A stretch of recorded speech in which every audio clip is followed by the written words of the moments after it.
आणि जे आतापर्यंत आंदोलनात सहभागी आहेत, त्या सगळ्यांनी याच्यात सहभागी व्हा. आणि जे आतापर्यंत सहभागी झाले नाहीत त्यांनी सुद्धा व्हा, कारण हे निर्णायक आंदोलन आहे. या आंदोलनाचा साक्षीदार व्हा. कधी तुमचा नातू पंतू पोरग तुम्हाला म्हणलं पाहिजे माझा आंदोलनात आजा त्या आंदोलनात होता, नाही तर मग नाव ठेवते आमचा आजा गावातच हागत होता बा, पण तिकडे गेलाच नाही आंदोलनात मराठ्याच्या लढाईत.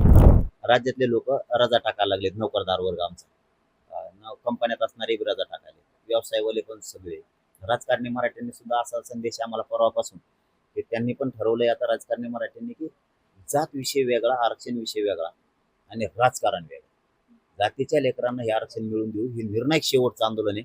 मग पुरेच मराठी आता घराच्या बाहेर पडायला.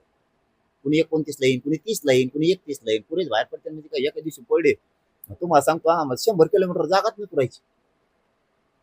म्हणजे आता टप्पावरच होणार आहे ते मनानेच. असं काही याचा अर्थ असा नाही की 29ला येऊ नका, पण आता टप्पावार येतील. काही 29ला येतील, काही 30ला येतील, काही 31ला येतील, 1 2 3 4 5 20 पर्यंत करतील. किंवा जोर आंदोलन सुरू आहे तोपर्यंत येत जार सुरू राहणार आहे लाखातच. कारण इथं मी सांगतानाच पुन्हा एकदा सांगतो आपल्या चॅनलच्या माध्यमातून मराठा समाज गड्या हो, एक गोष्ट ध्यानात ठेवा. जातीचा स्वाभिमान आणि मर्दानगी जर जिवंत ठेवायची असेल तर कधी कधी संकट समजून घेत जा. समाजाच्या लेकरावरती आलेलं संकट समजून घेत जा.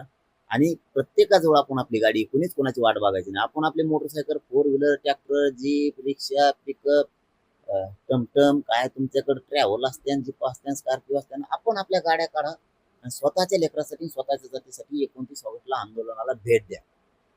शेजारचा गेल्याला बघितलं की शेजाऱ्याला लाज वाटते, आपण उगाच घरी राहिलो, दुसऱ्या दिवशी कोणाची गाडी सुरू करतो, परवा दिवशी दुसरं करताय.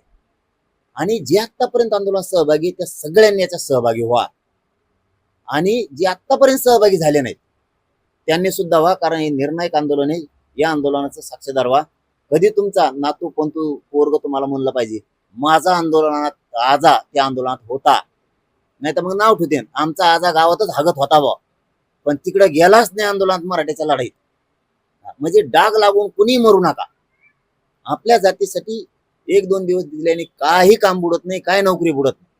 पण जातीचा स्वाभिमान जीवन ठेवा आणि तुमच्यातलं रक्त उसळू द्या. एकजूट व्हा सगळे. 29 ऑगस्ट पासून आंतरवली यायला सुरुवात करा.